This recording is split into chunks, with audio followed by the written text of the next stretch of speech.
Bem, essa é a porção que nós temos para hoje, Levítico capítulo de número 16. E eu estou com uma expectativa muito preciosa para essa porção, porque esse capítulo é uma chave para todo o livro de Levítico.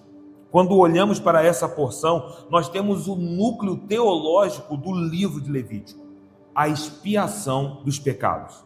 A palavra hebraica para expiação é kafar. Essa palavra tem um sentido básico de cobrir, pode significar purificar, fazer expiação, fazer reconciliação. E por isso nós entendemos isso como uma chave dentro do livro de Levítico, porque nós estamos falando de um ambiente de reconciliação. Nós estamos aqui nessa noite porque fomos reconciliados com Deus, porque o Senhor proporcionou esse ambiente de reconciliação.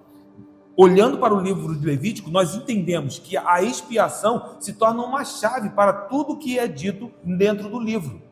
Nós estamos falando de algo tão importante, porque em decorrência da humanidade caída, a humanidade corrompida, essa natureza humana corrompida, ninguém seria capaz de se aproximar da presença de Deus e não ser consumido. Ninguém teria condições de se salvar por si só.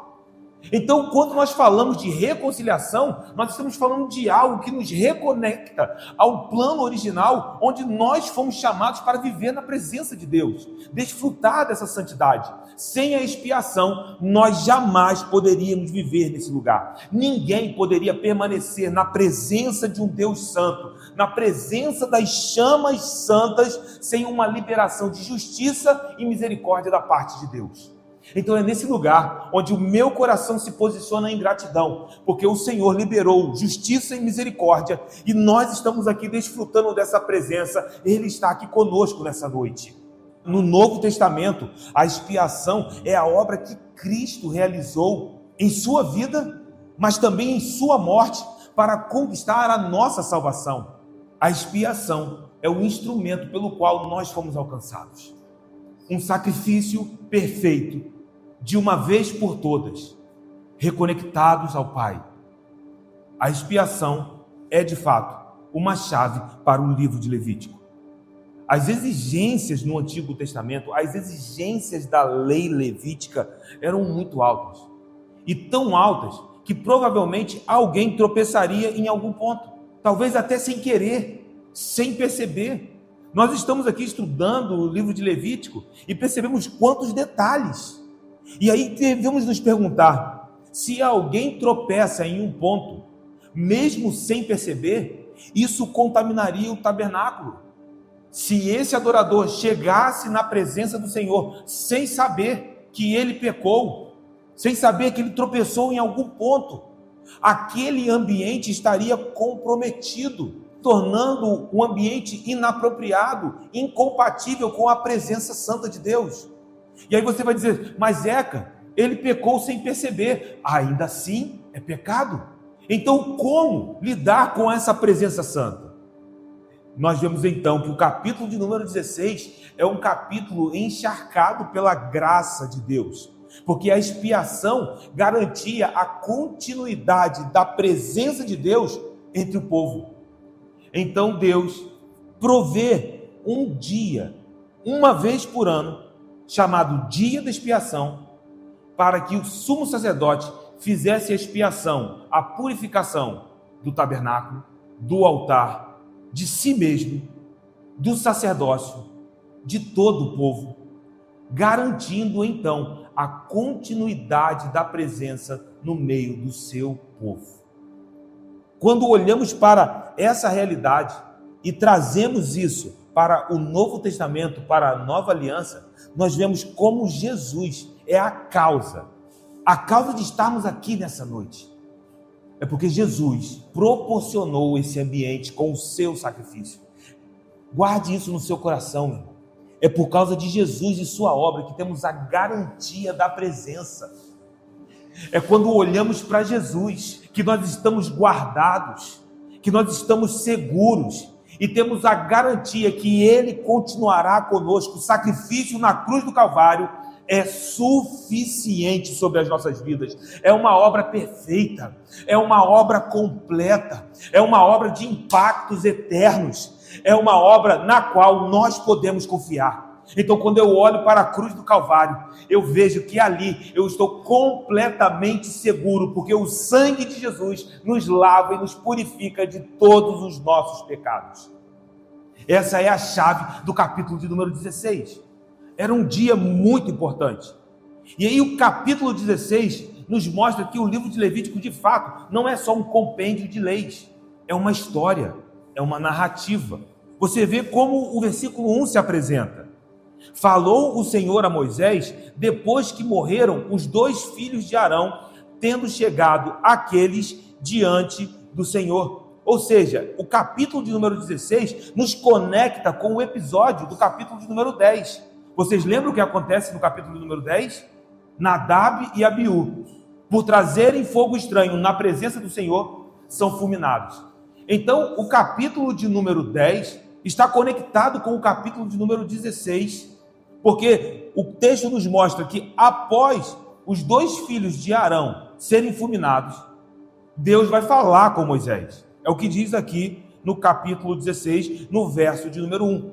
Então, o que nós estudamos nos capítulos 11 a 15 são uma espécie de parêntese, onde Deus dá explicações a Arão e a Moisés sobre como diferenciar o puro do impuro, o santo do comum. E isso foi uma ordem dada a Arão. Quando você olha no capítulo de número 10, no verso de número 10, foi o que Deus disse a Arão, para fazer de diferença entre o santo e o profano, entre o imundo e o limpo.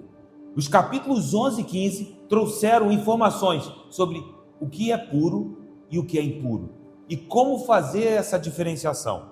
Nós estudamos aqui sobre doenças de pele, nós estudamos aqui sobre o sangue, sobre alguns animais, dietas, mas agora o assunto do capítulo número 16 é gracioso, porque eu pergunto a vocês, e se o povo tropeçasse? Mesmo sem querer, mesmo sem perceber, a resposta está aqui. Havia um dia para cuidar disso, o dia da expiação. E quando olhamos para Jesus, nós entendemos que também houve um dia em que o Cordeiro de Deus foi pendurado no madeiro. E naquele dia, na cruz, Jesus cuidou dessa questão decisiva para nós, porque nós também estávamos mortos em nossos pecados. Mas Ele morreu para que hoje pudéssemos ter vida e vida com abundância. Ele nos reconciliou com Deus. O verso de número 2 prossegue. Então disse o Senhor a Moisés: dize a Arão, teu irmão, que não entre no santuário em todo o tempo, para dentro do véu, diante do propiciatório que está sobre a arca, para que não morra, porque aparecerei na nuvem sobre o propiciatório. Veja como que o verso começa. Disse o Senhor a Moisés. Embora Arão fosse o sumo sacerdote, Moisés é o legislador e mediador entre Israel e Deus. Então, algo que Deus precisava falar com o povo ou falar com Arão, Deus falava através de Moisés. Moisés como um mediador. E isso fornece para nós um vislumbre muito precioso a respeito de quem Jesus Cristo é. Ele é o nosso grande legislador. Ele é o nosso grande mediador. Quando você abre a tua Bíblia em 1 Timóteo, no capítulo de número 2, no verso de número 5, Paulo declara essa faceta do nosso Senhor Jesus Cristo. Há um só mediador entre Deus e os homens, Cristo Jesus, homem. Vá também em Hebreus, capítulo de número 9, verso de número 15. Veja o que o autor do livro de Hebreus nos diz. Por isso mesmo, ele é o mediador da nova aliança, a fim de que, intervindo a morte para a remissão das transgressões que havia sobre a primeira aliança, recebam a promessa da eterna herança, aqueles que têm sido chamados. Veja, ele é o mediador da nova aliança. Cristo Jesus, o grande mediador. Então Moisés, como mediador, está falando a Arão e o povo, Quando olhamos para Cristo Jesus, nós encontramos aquele que faz a mediação. Há um só mediador, a saber, Cristo Jesus. Não há outro mediador. Então, olhando para o Antigo Testamento, Moisés, como uma sombra, um vislumbre, é o mediador.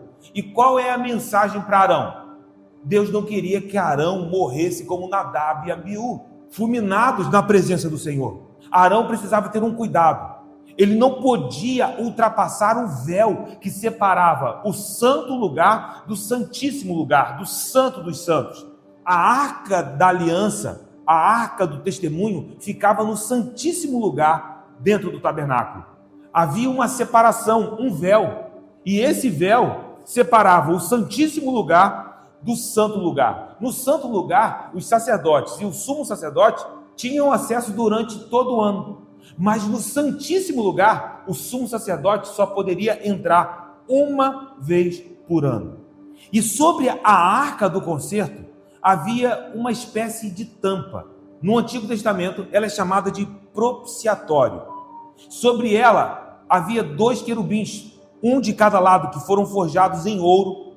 Era daquele lugar que Deus falava com Moisés. Se você abrir a sua Bíblia em Êxodo, no capítulo de número 25, dos versos 17 a 22, você tem detalhes a respeito do propiciatório.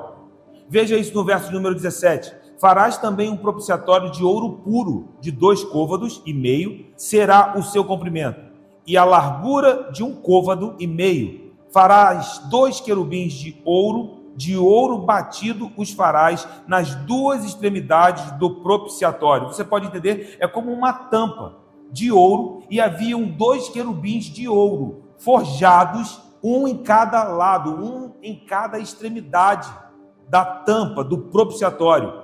Veja o verso de número 21. Porás o propiciatório em cima da arca, e dentro dela porás o testemunho que eu te darei. Fala das tábuas da lei.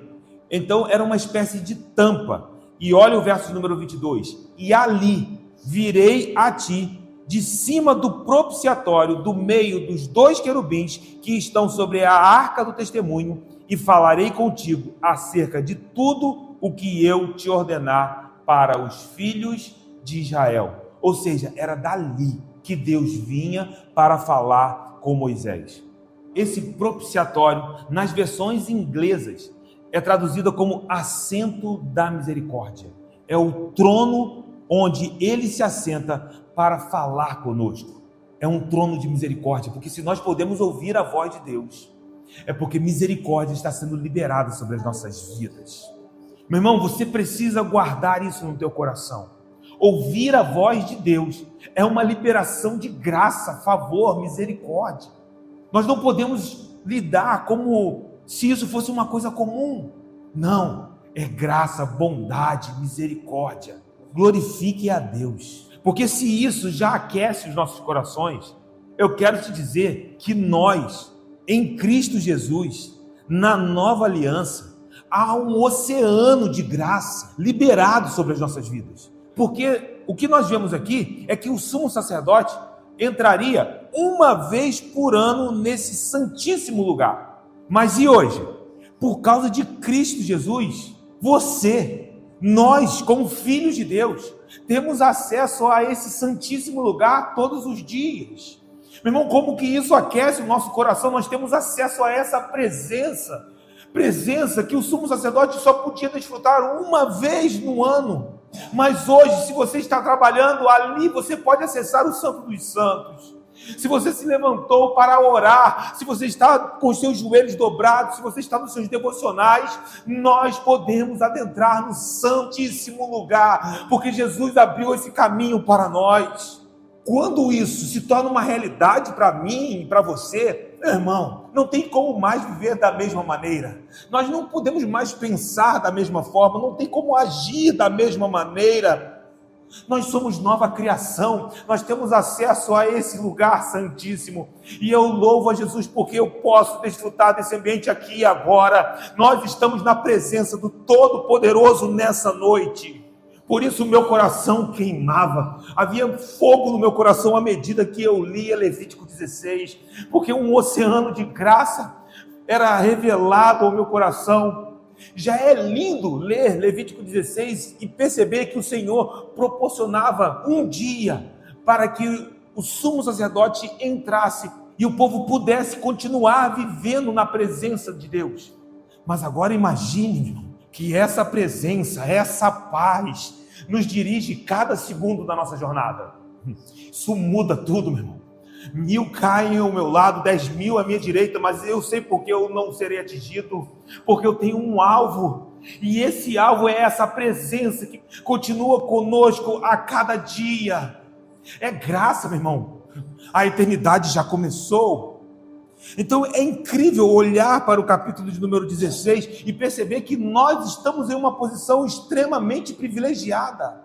O texto continua, o verso de número 3 diz como Arão então deveria proceder. Ele não poderia entrar em qualquer momento no Santíssimo Lugar. Ele não podia ir além do véu em qualquer dia. Havia um dia específico. E aí o verso de número 3 traz detalhes. Entrará Arão no santuário com isto: um novilho para a oferta pelo pecado e um carneiro para o holocausto. Ou seja, chegando o dia da expiação, um dia solene, Arão precisava separar alguns recursos que eram exigidos para esse dia. O sumo sacerdote traria um novilho e um carneiro. Veja que ele precisava se preparar. E esse ponto deve nos chamar a atenção. Mas por que, Zé? A familiaridade com a presença pode produzir despreocupações. Deixa eu explicar isso para vocês. As pessoas, às vezes, se acostumam com a presença de Deus. Mas se não houver temor, podem lidar com a presença de maneira despreocupada. Ele é o nosso Abba, mas Ele é o juiz do universo. Nós precisamos ter temor santo. Saber que Deus nos aceitou precisa nos abalar. Isso não pode ser uma coisa normal, porque não é. É misericórdia, é bondade que nos faz tremer quando nos aproximamos dele. Sabe, Oséias capítulo 3, verso número 5, nós estudamos aqui o livro do profeta Oséias, fala de um momento em que o povo se aproximaria do Senhor e da sua bondade tremendo. E como isso abala o meu coração, você olhar para alguém que é tão bom, mas tão bom, que você treme diante dessa bondade. Esse é o nosso Deus. Arão precisava se preparar para o dia. Meu irmão, que os nossos corações também estejam com esse mesmo sentimento, se preparando para entrar na presença do Senhor, se preparando para desfrutar dessa presença. As lamparinas precisarão estar acesas. Será necessário ter azeite para esse encontro. E isso é cultivado porque Ele já nos aceitou na presença dEle. Nós não estamos conformados com essa presença. Sabemos que é graça, bondade e misericórdia. E por isso nós nos aproximamos dEle tremendo. Tamanha misericórdia. Tremendo por causa da grandiosa bondade que nos alcançou. Que grande amor é esse? Então Arão precisava se preparar. Como qualquer um precisa se posicionar para entrar na presença de Deus. Eu não quero entrar na presença de Deus despreocupado. Eu quero entrar na presença do meu Senhor com o meu coração posicionado. Mas eu quero que o seu coração possa transbordar do que isso representa quando trazido para a nova aliança, para a revelação de Cristo Jesus. A superioridade de Cristo em relação ao sacerdócio levítico.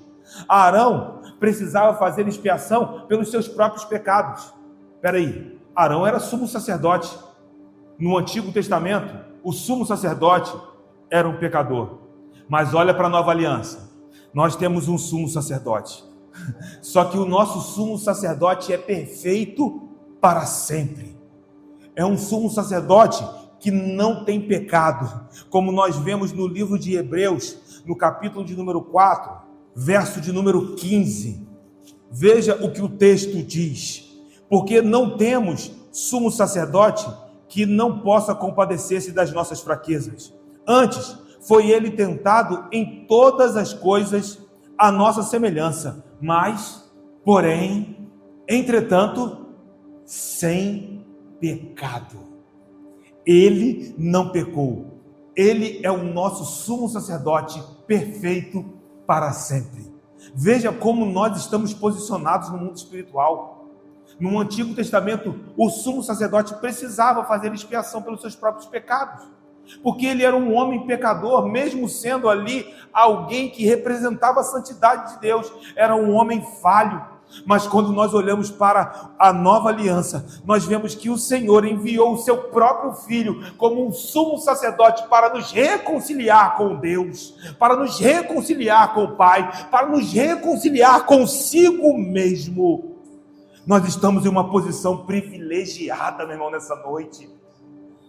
Então, Arão precisava se preparar para esse dia. E quando chegava o dia da expiação, olhe para o verso de número 4.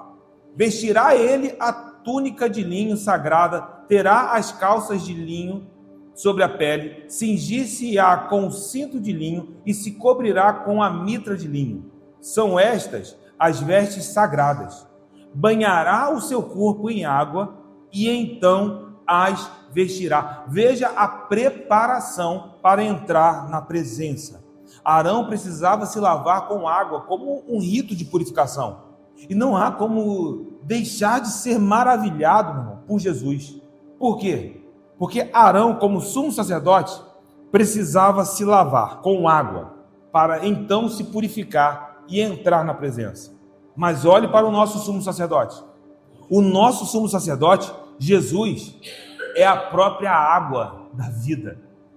Ele é a água que já nos lava. Ele não precisa se banhar, porque ele já é a água que nos purifica, que lava todo o nosso ser. Ele não lava só o nosso exterior, como Arão precisava da água para se lavar, e então, simbolicamente, apontando para o seu interior. Não, quando eu olho para Jesus, eu vejo aquele que lava todo o nosso ser, todo o nosso interior, nos transformando em fontes a jorrar de águas vivas. Essa é a superioridade de Cristo Jesus em relação ao sacerdócio levítico. Ele lava todo o nosso interior. Então, em Levítico, nós vemos que o sacerdócio, ao se apresentar diante de Deus no dia da expiação, precisava estar usando vestes apropriadas que apontavam para os atributos de Deus, porque as vestes do sumo sacerdote eram vestes de santidade, vestes que apontavam para a pureza, que apontavam para a justiça, a retidão, a misericórdia do nosso Deus. Mas eu quero te dizer, meu irmão, que nós também recebemos vestes. Nós recebemos vestes novas. Sabe, quando eu lia esse texto, o Senhor me levava até a parábola do filho pródigo. Quando o filho mais novo foi recebido pelo pai, ele disse: tragam vestes novas para ele. Sabe, quando olhamos em Colossenses, abra aí, capítulo de número 3, verso de número 10, veja como Paulo também tem essa ideia de uma nova veste.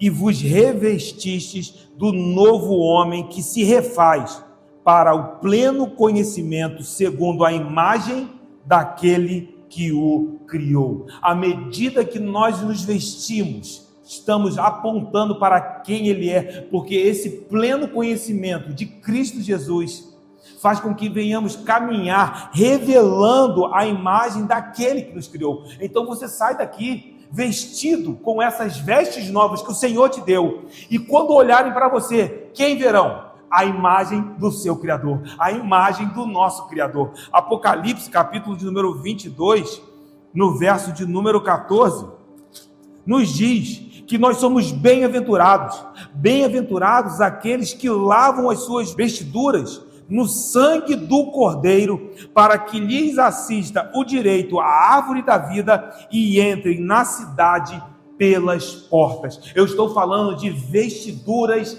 eternas. Nós recebemos vestes novas para sempre, vestes de santidade. Então o sumo sacerdote precisava estar vestido com as suas vestes sagradas. Arão estava posicionado, ele precisava estar vestido de maneira apropriada, ele precisava se lavar, ele precisava se preparar para entrar na presença do Senhor. O verso de número 5 prossegue: da congregação dos filhos de Israel, tomará 2 bodes para oferta pelo pecado e 1 carneiro para holocausto. No dia da expiação, Arão, além de oferecer sacrifício por si mesmo e pelo sacerdócio, ele também ofereceria sacrifício pelos pecados do povo. Então, ele precisava tomar do povo 2 bodes como oferta pelo pecado e 1 carneiro como oferta para holocausto. O dia da expiação era uma manifestação da graça. Alguém poderia ter tropeçado na lei. E aí percebemos como que o Senhor é cuidadoso com a sua palavra e zela pela sua presença. Mas isso nos mostra que o dia da expiação se tornava o recurso necessário para que o ambiente continuasse apropriado, compatível com a presença santa do Senhor. A misericórdia que não tem fim. Um desavisado, que ele seja consumido. Mas Deus não faz isso. As misericórdias do Senhor não têm fim. Elas se renovam a cada manhã. Essa é a causa, meu Deus, de não sermos consumidos. Meu irmão, tem misericórdia de Deus aqui sobre nós nessa noite. Verso de número 6. Arão trará o novilho da sua oferta pelo pecado e fará expiação por si e pela sua casa. Note isso. O verso de número 6 está nos dizendo que o primeiro passo no dia da expiação era que Arão deveria oferecer uma oferta pelos seus pecados e pelos pecados do sacerdócio. Esse versículo é explicado nos versos de número 11 a 14. O versículo de número 6 fala sobre Arão oferecendo uma oferta pelos seus pecados e uma oferta pelos pecados do sacerdócio. Onde isso é explicado no capítulo 16, nos versos de 11 a 14. Note que o holocausto ainda não é oferecido. Primeiro, a oferta pelo pecado. Olha o verso número 11. Arão fará chegar o novilho da sua oferta pelo pecado e fará expiação por si e pela sua casa, imolará o novilho da sua oferta pelo pecado. Você pode perceber que isso é uma explicação do verso número 6? Então, o verso número 11 traz essa explicação. A oferta pelo pecado de Arão e pelo pecado da sua casa, ou seja, o pecado da sua família, do sacerdócio. Pense agora como isso tem impacto na nova aliança. Arão fazia uma oferta pelos seus pecados e pelos pecados da sua família. Quando eu olho para Jesus, eu vejo que ele não tem pecados. A palavra nos afirma, em nenhum ponto, em nenhum lugar ele tropeçou. Ele é perfeito. Mas ao se oferecer como o cordeiro que tira o pecado do mundo, ao se oferecer como o próprio sacrifício, ele, Jesus, nos tornou parte da sua própria família. Então o sumo sacerdote precisava oferecer um sacrifício pela sua própria casa. Quando Jesus olha para mim e para você, como ele está nos vendo? E todos aqueles que creram, receberam o poder de serem feitos filhos de Deus. Meu irmão, você é família de Deus. Nós podemos olhar para o alto e orar a oração do Pai Nosso, porque o nosso sumo sacerdote ofereceu um sacrifício por nós, nos reconectando ao nosso lugar, ao nosso propósito. Nós temos um Pai nos céus. Então o sumo sacerdote, Jesus Cristo, ele ofereceu um sacrifício por nós. Meu irmão, ele é o nosso irmão. É o nosso irmão mais velho. Ele é o primeiro de uma descendência. É o primogênito dentre os mortos. Lembra quando nós estudamos isso em Colossenses? Ele é o primeiro de uma família. Meu irmão, nós somos filhos de Deus, porque recebemos esse poder. Uma vez que cremos nele, no Filho de Deus, também somos posicionados como filhos do Senhor, filhos de Deus. Nós temos um Pai nos céus. Isso nos posiciona num lugar de segurança. Jamais poderíamos entrar no Santo dos Santos sem esse sacrifício. Jamais poderíamos desfrutar dessa presença. Jamais poderíamos dizer que temos um Pai nos céus sem que Jesus tivesse morrido na cruz do Calvário por nós. Isso precisa nos alegrar. Isso precisa nos posicionar. Eu caminho diferente quando isso está no meu coração, quando isso queima dentro de mim. Olhe para o verso de número 12. Tomará também de sobre o altar o incensário cheio de brasas de fogo diante do Senhor, e 2 punhados de incenso aromático bem moído, e o trará para dentro do véu. Então o sumo sacerdote, ele ofereceria sacrifício por si e pela sua casa, pela sua família. Mas veja como se dava isso. Esse incensário estava cheio de brasas do altar. Arão colocava incenso no incensário e também levava o sangue do animal que havia sido imolado. E veja o que o verso de número 12 diz, o final dele: e o trará para dentro do véu. Agora nós chegamos no ponto mais perigoso da prescrição. É o momento em que Arão atravessa o véu. É o momento em que ele entra no santíssimo lugar. O sumo sacerdote entrava com um incensário cheio de brasas. Ele pegava esses 2 punhados de incenso e começava a queimar esse incenso no santíssimo lugar. E então a fumaça começava a encher o santíssimo lugar, até que a fumaça cobrisse o propiciatório, a tampa da arca do concerto. À medida que aquele lugar era inebriado pela fumaça, agora Arão podia pegar o sangue e aspergir o sangue, como é dito ali no verso de número 13 e 14. Veja aí a sequência do texto. Porá o incenso sobre o fogo perante o Senhor, para que a nuvem do incenso cubra o propiciatório que está sobre o testemunho, para que não morra. Tomará do sangue do novilho e com o dedo o aspergirá sobre a frente do propiciatório, e diante do propiciatório o aspergirá 7 vezes do sangue com o dedo.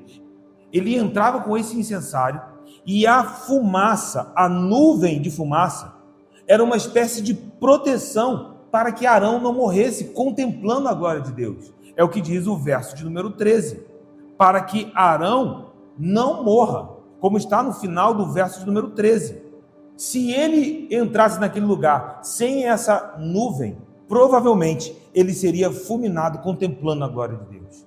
E agora, com o lugar santíssimo cheio de fumaça até o propiciatório, ele aspergeria o sangue no propiciatório, na tampa da arca, 7 vezes, fazendo expiação por si e pela sua família, pela sua casa. Sabe, em Levítico, essa nuvem inebriava todo o santíssimo lugar. Agora, quando olhamos para a realidade na qual nós estamos inseridos, vemos como estamos posicionados de maneira superior. Por quê? Porque a experiência que nós temos é infinitamente mais profunda, porque ela é revelada no Espírito. E a fumaça que cobria apenas até o propiciatório não cobria Arão. Arão, ele podia ver a arca, mas ele não podia ver o que estava acima da arca, porque a fumaça inebriava todo o ambiente. Só que agora, essa fumaça não cobre só até a tampa. Nós somos envolvidos por essa mesma fumaça, porque agora essa glória habita em nós. Agora essa presença habita em nós. Sabe, quando nós olhamos para Moisés subindo o Sinai, o povo ficou com muito medo, porque o monte fumegava. Havia uma nuvem escura sobre o Sinai. Eu olho para o Sinai e vejo o Sinai como uma grande arca, porque foi sobre o Sinai que o Senhor desceu para falar com Moisés. Agora, quando nós olhamos para o que nós estamos desfrutando aqui nessa noite, é que essa presença que veio a nós decidiu habitar dentro dos nossos corações. Agora essa fumaça nos envolve completamente. É nessa presença que nós desfrutamos bondade e misericórdia. É nessa presença que nós somos modelados, transformados. Então, sabe, olhar para o dia da expiação nos revela vislumbres, sombras da obra que seria revelada em Cristo Jesus de maneira perfeita. Após aspergir o sangue no propiciatório, Arão sairia do Santíssimo Lugar e ele voltaria até a porta da tenda da congregação. Olhe para os versos 7 e 8. Então nós vamos voltar agora para os versos 7 e 8. Também tomará ambos os bodes e os porá perante o Senhor, à porta da tenda da congregação.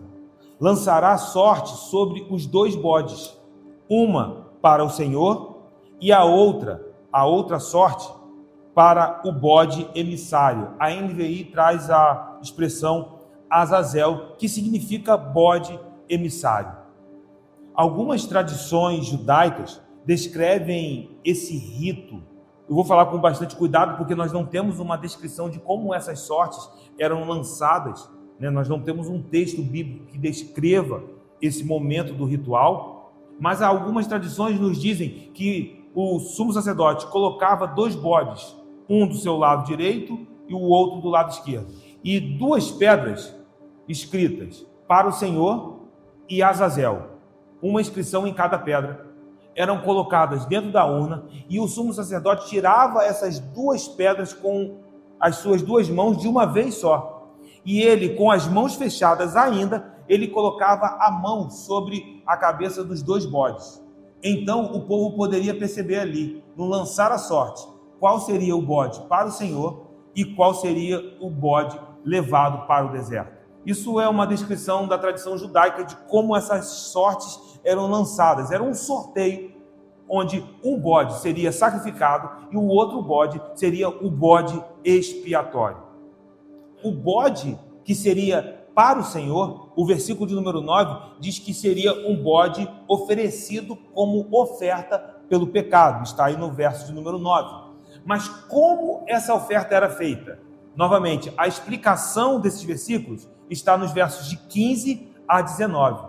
Olha aí na sua Bíblia, no verso de número 15, começa a explicação de como o bode por oferta pelo pecado era oferecido. Depois que Arão fizesse a oferta por si e pela sua família, o verso número 15 diz: depois imolará o bode da oferta pelo pecado, que será para o povo, e trará o seu sangue para dentro do véu, e fará com o seu sangue como fez com o sangue do novilho, aspergi-lo-á no propiciatório e também diante dele. Então o bode seria imolado no altar de bronze que ficava do lado de fora do tabernáculo, lá no átrio, no pátio. Ele traria esse sangue para dentro do véu. E aqui, meu irmão, há algo que faz com que essa oferta seja completamente diferente. Haviam outras ofertas pelo pecado, mas as ofertas pelo pecado nunca eram levadas para além do véu. Elas eram feitas no pátio e o sangue era aspergido no altar de bronze que ficava lá no átrio. Se fosse um sacrifício pelo pecado do sacerdócio, era levado até o véu. Lembra que o sangue era aspergido no véu, mas do lado de fora. Mas no dia da expiação, o sangue era levado além do véu. Por que isso é tão importante? Porque quando nós olhamos para Cristo Jesus, nós vemos o sangue do Cordeiro que abre um caminho além do véu. O véu que é rasgado de cima embaixo. E hoje eu e você temos acesso à presença do Senhor. Foi o sangue de Jesus derramado no Calvário que foi levado além do véu. Véu este que antes nos separava. Mas hoje não nos separa mais. Pelo sangue dele, pelo sangue de Jesus, nós fomos justificados. E por isso ele está conosco. E por isso nós estamos com ele. E por isso Emanuel é uma realidade para caminharmos uma plataforma de vida. Deus está conosco, Emanuel. Aqui está o ponto central do dia da expiação. Quando olhamos para o verso de número 16, olha o que o texto diz: assim fará a expiação pelo santuário por causa das impurezas dos filhos de Israel e das suas transgressões e de todos os seus pecados. Da mesma sorte fará pela tenda da congregação, pelo tabernáculo. Veja, uma expiação pelo tabernáculo, que está com eles no meio das suas impurezas. A expiação era pelo povo e pelo próprio santuário, por causa das impurezas, por causa das transgressões do próprio povo de Israel. As impurezas que nós estamos falando aqui podiam ser tropeços que talvez alguém nem percebesse. Alguém talvez desavisado. Quando falamos de transgressões, agora sim, alguém que pecasse e percebesse que transgrediu a lei, que tropeçou na lei, que a lei fora violada, e isso configurava uma transgressão. E até mesmo os próprios pecados. A pessoa que pecasse, ela precisava trazer um sacrifício, mas o seu pecado não era somente um tropeço, nós estamos falando da própria natureza caída, que deve ser tratada com arrependimento. Meu irmão, se não fosse o sangue de Jesus nos transformar, a nossa natureza, meu irmão, foi recriada. Nós somos nova criatura. As coisas velhas se passaram. Você sabe o que isso significa? Nós não somos mais os mesmos. Jesus nos deu uma nova vida. Você nasceu de novo. Isso é a obra do Cordeiro nas nossas vidas. Então essa expiação era pelos pecados do próprio povo, pelas transgressões, pelas impurezas do povo. Mas a expiação também era pelo santuário, e é algo que é relevante para nós hoje na nova aliança. Por quê? Porque eu sei que hoje Deus não habita mais em prédios feitos por mãos de homens. Hoje Ele habita em nós, pedras vivas. E louve a Deus, meu irmão. Por quê? Porque Ele mesmo purificou o lugar onde Ele habita. Ele mesmo realizou essa obra em nós. Então imagine, meu irmão, a perfeição do plano de Deus, por intermédio do sacrifício do próprio Filho amado. Ele nos purificou, porque Ele nos quer. Ele olha para você e diz: você é a minha casa. E meu irmão, você pode viajar para lugares lindos, você pode viajar para lugares incríveis, mas vai passar uma semana, vai passar 15 dias. Se há um lugar onde nós queremos estar, cara, estou doido para chegar em casa. Por quê? Porque em casa você encontra o lugar onde você está bem. Porque quando você está em casa, você se sente no seu lugar. O que significa Deus olhar para nós e dizer: vocês são a minha casa? Ele nos quer nesse lugar. Ele nos ama. Então Deus nos purificou. No Antigo Testamento, o tabernáculo precisava ser purificado todo ano. Mas e hoje?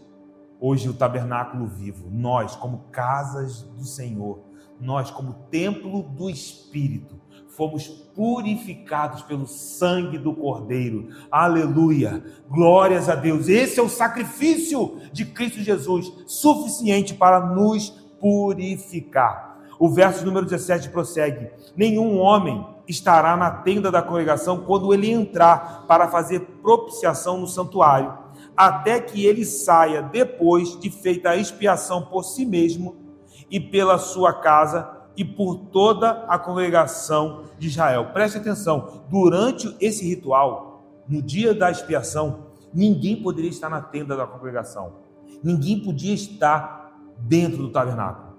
Era uma obra que o sumo sacerdote precisava fazer sozinho. E isso é um vislumbre da obra de Cristo. Por quê? Porque quando nós olhamos para Jesus, nós vemos alguém que teria de cumprir uma tarefa árdua sozinho. De fato, ninguém poderia ajudar a Jesus na obra de expiação dos nossos pecados. Ninguém poderia ajudar a Jesus porque não havia ninguém apto para isso.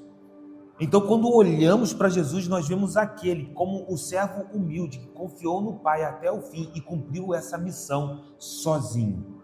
O sumo sacerdote precisava entrar sozinho nesse lugar. Era uma missão de um só homem. Quando eu olho para a cruz do Calvário, onde nós fomos reconciliados com Deus, ali foi a missão de um só homem. Ninguém ajudou Jesus. Ali o próprio Pai susteve o Filho até o fim. E Jesus confiou naquilo que o Pai estava liderando.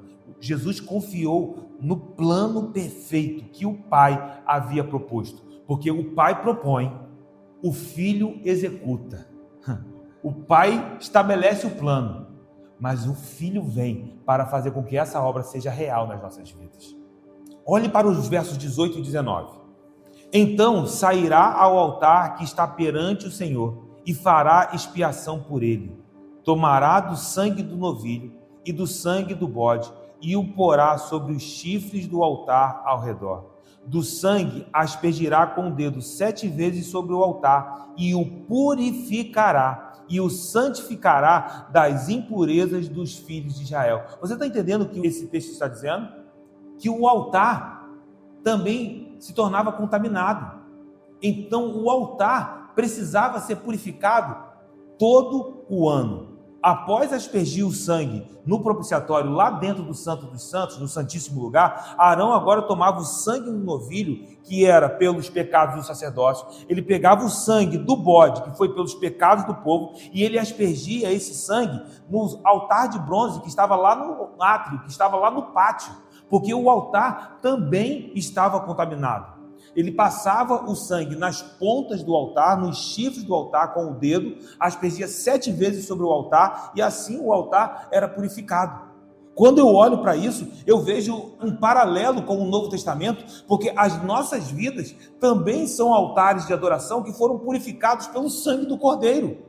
Quando eu olho para a minha jornada, quando eu olho para a minha casa, quando eu olho para a minha família, a minha oração é: Senhor, que a minha casa seja um altar de adoração, mas esse altar de adoração só é de fato porque Jesus nos purificou, porque a nossa casa foi dedicada a Ele, porque tudo que temos pertence a Ele. Meu irmão, a tua casa é um altar de adoração ao Senhor, porque você foi comprado pelo sangue do Cordeiro, porque você dedicou a sua vida a Ele. Então que os nossos dias, as nossas jornadas tornem-se altares de adoração para a glória do nome do nosso Deus. Lá o altar precisava ser purificado todo ano. E quando eu olho para nós caminhamos lavados pelo sangue do Cordeiro. O sacrifício já foi feito de uma vez por todas. E o que nós precisamos? Se esconda, meu irmão, debaixo da cruz do Calvário. Se esconda, meu irmão, debaixo do sangue do Cordeiro, porque esse sangue é suficiente. Mas e o segundo bode? E o bode emissário, o bode expiatório? O bode que continuava vivo? Na NVI, o Azazel. Olhe para o verso de número 10. Mas o bode sobre que cair a sorte para bode emissário será apresentado vivo perante o Senhor para fazer expiação por meio dele e enviá-lo ao deserto como bode emissário. Então esse bode, ele continuaria vivo, diferente do outro bode que foi imolado. Esse bode seria apresentado vivo na presença do Senhor, mas seria enviado para o deserto. Como isso se dava? Novamente, a explicação do verso número 10 está nos versos 20 e 22. Vá ao verso número 20. Havendo, pois, acabado de fazer expiação pelo santuário, pela tenda da congregação e pelo altar, deu para acompanhar? A expiação pelo santuário, a arca, o santíssimo lugar, pela tenda da congregação, pelo tabernáculo, pelo altar de bronze. Depois dele ter feito a expiação, a purificação desses lugares, então fará chegar o bode vivo. Então eles traziam o bode que estava vivo, o segundo bode. Verso de número 21. Arão porá ambas as mãos, as duas mãos, sobre a cabeça do bode vivo, e sobre ele confessará todas as iniquidades dos filhos de Israel, todas as suas transgressões e todos os seus pecados, e os porá sobre a cabeça do bode, e enviá-lo-á ao deserto, pela mão de um homem à disposição para isso. Então Arão colocaria suas duas mãos sobre a cabeça do bode vivo, e então ele, Arão, confessaria com seus próprios lábios as iniquidades, as transgressões e os pecados do povo. Esse bode era um bode pelo pecado do povo. Esse bode levaria sobre si, de maneira simbólica. Isso fica claro porque ele coloca a mão sobre a cabeça do bode, confessando os pecados. À medida que esse bode é enviado para o deserto, esse bode está levando de maneira simbólica os pecados, as transgressões do povo. E aí você vai entender algo importante sobre esse bode expiatório, esse bode emissário, esse Azazel, porque ele é enviado para o deserto. E o deserto, sem a presença de Deus, é um lugar de morte. O deserto, sem a presença de Deus, é um lugar de exclusão. Quando nós ouvimos as pregações dizendo, não, deserto é lugar de provisão, é porque Deus está conosco. Se o Senhor sair do nosso deserto, deserto é lugar de morte. Não é por menos que nós entendemos o que Faraó disse quando viu o povo caminhando no deserto. Eles estão errantes, eles vão ser tragados pelo deserto, eles vão morrer no meio do deserto. Porque sem a presença de Deus e a sua gloriosa provisão, o povo morreria. Então, meu irmão, se nós estamos dentro de um deserto hoje e o Senhor está conosco, esse lugar é um lugar de provisão, é um lugar de cuidado, é um lugar onde a presença do Senhor nos conduzirá. Cremos que serão lugares de milagres, lugares onde serão transformados, porque eu creio que o Senhor nos chama para transformar desertos através da nossa vida, mas sem a presença de Deus, deserto é lugar de morte. E nós precisamos então ter muito cuidado com isso. O ponto, meu irmão, não é aonde nós estamos, é com quem nós estamos, ou melhor, quem está conosco. Porque se o Senhor estiver, meu irmão, pode ser um lugar de manancial, ou pode ser um deserto, nós estamos garantidos pela presença dele.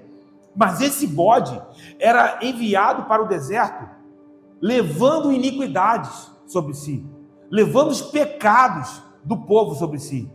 Esse bode está enviado para o deserto como um animal errante.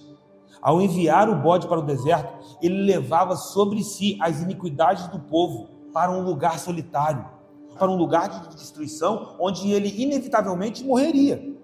E nessa morte, simbolizando a destruição daqueles pecados que foram confessados.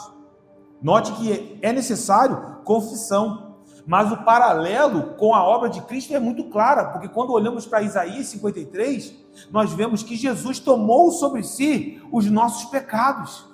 Ele levou sobre si as nossas enfermidades. Se hoje, meu irmão, nós estamos sarados, é porque ele foi pisado. Ele carregou sobre si, ele levou sobre si os nossos pecados até o madeiro, onde o nosso Senhor foi crucificado, onde Jesus foi pendurado, o seu sangue foi vertido. Então, quando nós olhamos para tudo isso, entendemos que alguém levou sobre si os nossos pecados. Esse bode, ao ser enviado para o deserto, era um símbolo do pecado sendo levado para fora do arraial, e quando esse bode morresse no meio do deserto, de maneira errante, esses pecados estavam sendo destruídos. Quando eu olho para a cruz do Calvário, eu vejo o nosso Senhor, que tomou os nossos pecados sobre si, e Ele morreu a minha morte, a nossa morte, para que hoje eu e você tenhamos vida e vida com abundância, porque Ele morreu, mas ao terceiro dia, Ele ressuscitou. Meu irmão, Ele está vivo, Ele venceu. Então a imagem do bode expiatório é a imagem do animal que levava sobre si os pecados do povo até um lugar onde esses pecados seriam aniquilados. E quando eu olho para mim e você aqui hoje, o pecado não opera mais em nós. Jesus venceu na cruz do Calvário, meu irmão. Nós fomos reconectados com o Pai. Voltando aqui para o texto, para o verso de número 23, depois Arão virá à tenda da congregação. Ou seja, depois de todo esse ritual, depois do envio do bode emissário, do bode expiatório, depois Arão virá à tenda da congregação e despirá as vestes de linho que havia usado quando entrara no santuário, e ali as deixará. Banhará o seu corpo em água no lugar santo e porá as suas vestes. Então sairá e oferecerá o seu holocausto e o holocausto do povo, e fará expiação por si e pelo povo. Também queimará a gordura da oferta pelo pecado sobre o altar. Note que só após o ritual de purificação dos pecados, Arão iria voltar para oferecer o holocausto. Ele precisava se lavar, apontando para a necessidade de pureza. Ele precisava voltar a se vestir com as vestes sagradas e então trazer o holocausto, porque o holocausto é uma oferta de aceitação. Então, uma vez que os nossos pecados foram perdoados, há uma mensagem de Deus sobre as nossas vidas. Ele nos aceita em sua presença, e a sequência é muito importante, porque primeiro os nossos pecados são perdoados, ele nos purifica dos nossos pecados, e porque então estamos purificados, nós estamos aptos. Ah, mas eu não merecia. E quem disse que merecemos? É graça, é favor imerecido. E então, uma vez que os nossos pecados foram perdoados, que as nossas vidas foram purificadas, o holocausto confirma: eu aceito vocês na minha presença. Meu irmão, quando olhamos para Jesus, nós vemos também ali a imagem do holocausto perfeito, porque o Senhor nos aceitou na presença dele para sempre. Aquilo que Ele começou na nossa vida, Ele é fiel para completar. Ele nos aceitou num relacionamento com Ele, um relacionamento eterno. Mas veja que Arão precisava se lavar, precisava vestir as vestes e então trazer o holocausto, queimar as gorduras das ofertas que eram pelo pecado, porque lembra, a gordura era uma parte que era dedicada ao Senhor, a melhor parte. Assim, o ritual se dava. No versículo de número 27, o texto prossegue: mas o novilho e o bode da oferta pelo pecado, cujo sangue foi trazido para fazer expiação no santuário, serão levados fora do arraial, porém as suas peles, a sua carne e o seu excremento se queimarão. Aquele que o queimar lavará as suas vestes, banhará o seu corpo com água e depois entrará no arraial. Veja que o animal que era sacrificado no dia da expiação não era queimado dentro do arraial, era levado para fora do arraial e queimado fora do arraial. Então é uma prescrição bem específica, diferente de tudo que nós vimos até então dentro do livro de Levítico. E aquela pessoa que levasse esses sacrifícios para fora do arraial, quando voltasse, ele precisava se lavar, ele precisava se banhar, como se fosse de fato se purificando para estar novamente dentro do arraial. Nós vimos até aqui que todas as responsabilidades foram dadas ao sumo sacerdote. Mas a partir do verso 29, e aqui a gente caminha para o final, vamos ver que o povo também tinha uma responsabilidade. Quando você olha para o verso de número 29, o texto diz: isso vos será por estatuto perpétuo no 7º mês, aos 10 dias do mês. Afligireis a vossa alma, e nenhuma obra fareis, nem o natural, ou seja, o israelita, nem o estrangeiro que peregrina entre vós. O dia da expiação era uma celebração anual solene. Era o 10º dia do 7º mês no calendário judaico. Isso coincide aproximadamente com o mês de outubro do nosso calendário. Todos os anos, esse dia era comemorado por todos. Eles celebravam. Nenhum trabalho era realizado. Era um sábado solene. Era como se fosse um feriado. Mas nesse dia, eles deveriam afligir a alma. Mas o que seria afligir a alma? A palavra aqui é uma palavra que aparece no livro de Isaías, associada ao jejum, onde eles deveriam sentir o pesar, eles deveriam trazer um sentimento de contrição, de quebrantamento para dentro dos seus corações. Porque olhar para o sacrifício de Jesus dá a nós alegria, esperança, gratidão pela salvação que nós recebemos. Mas, meu irmão, olhar para a cruz também precisa produzir em nós contrição.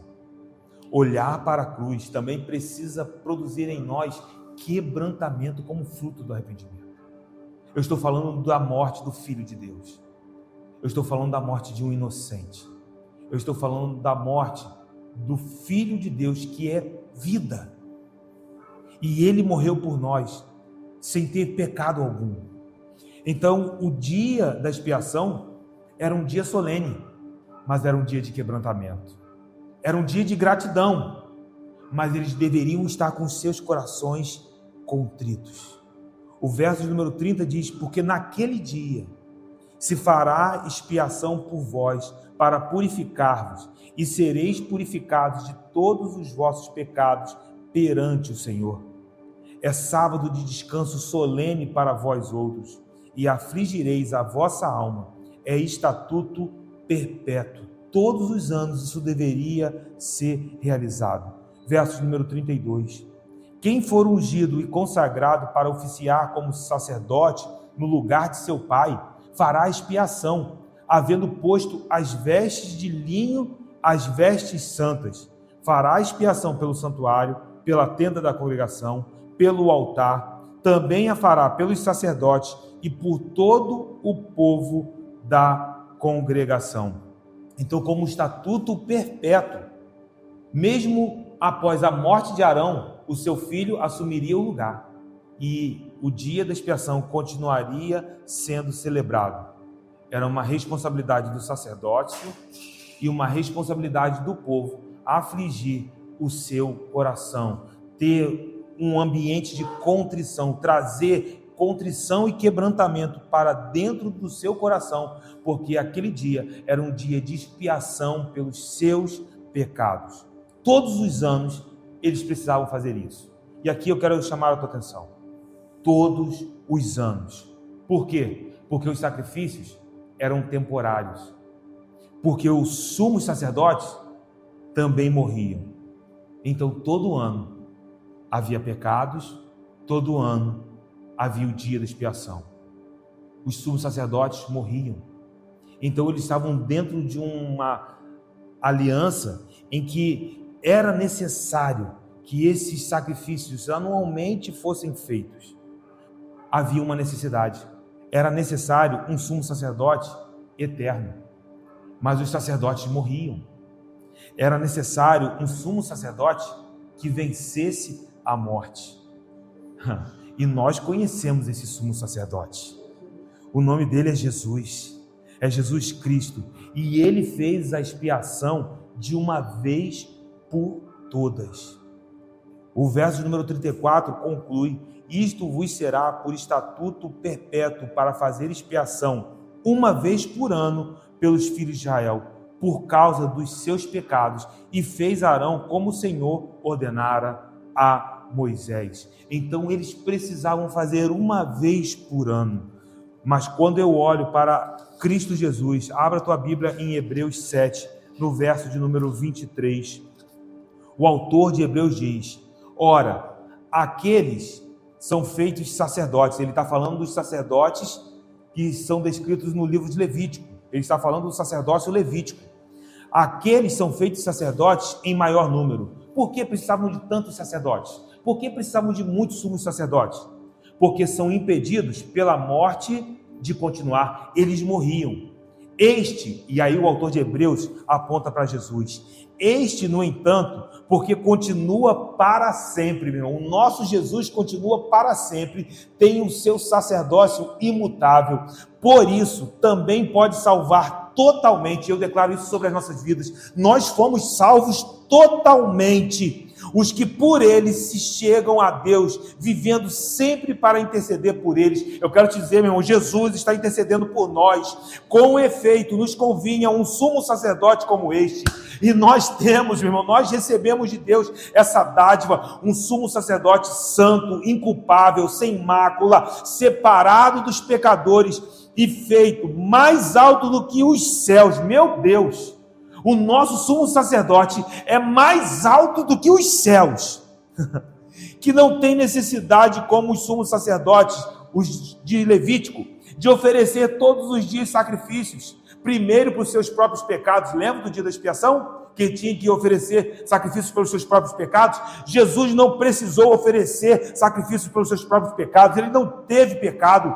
E como os sumos sacerdotes, pelos do povo, porque de uma vez por todas, meu irmão, eu marquei isso aqui na minha Bíblia, de uma vez por todas, quando a si mesmo se ofereceu. Jesus ofereceu um sacrifício completo, de uma vez por todas. O dia da expiação era uma sombra do dia da crucificação, quando o véu do templo foi rasgado de cima a baixo, e hoje temos acesso ao Santíssimo Lugar, nós temos acesso à presença do Eterno. Meu irmão, eu quero te dizer, hoje, se você quiser, você pode ir além do véu. Hoje você pode acessar esse lugar. Não há necessidade de outro dia da expiação, como em Levítico. Por quê? Porque um dia em Jerusalém, o Cordeiro de Deus que tira o pecado do mundo se entregou por nós. Você tem acesso a esse lugar santo, meu irmão. Você volta para casa no ambiente da presença do Santíssimo Lugar, e isso nos enche de ousadia. Isso nos enche de intrepidez santa para nos aproximar do trono da graça. Talvez, meu irmão, a nossa Páscoa seja o dia da nossa expiação. Quando eu olho para a Páscoa, eu vejo ali o Cordeiro que foi entregue pelos nossos pecados, o nosso Redentor. Nós lamentamos pelos nossos pecados. Nós lamentamos pelas aflições que ele sofreu, porque, meu irmão, ele foi martirizado. Ele foi cuspido. foi esbofeteado, blasfemaram contra ele, mas nós também agradecemos eternamente, porque ele venceu a morte, ele é o nosso sumo sacerdote para sempre, ele venceu e intercede por nós, e agora podemos orar, acessando a sala do trono, e é deste lugar que nós oramos nesta noite. Coloque a tua mão sobre o teu coração, e nós oramos ao Pai, em nome de Jesus. Pai, obrigado por estarmos na tua presença santa, desse lugar, ó Deus, aonde desfrutamos da tua presença, no santíssimo lugar. Hoje nós temos acesso, porque o véu foi rasgado de alto a baixo. Senhor, muito obrigado, porque a nossa casa, a nossa vida, a nossa jornada está envolvida pela tua presença. Muito obrigado, meu Deus.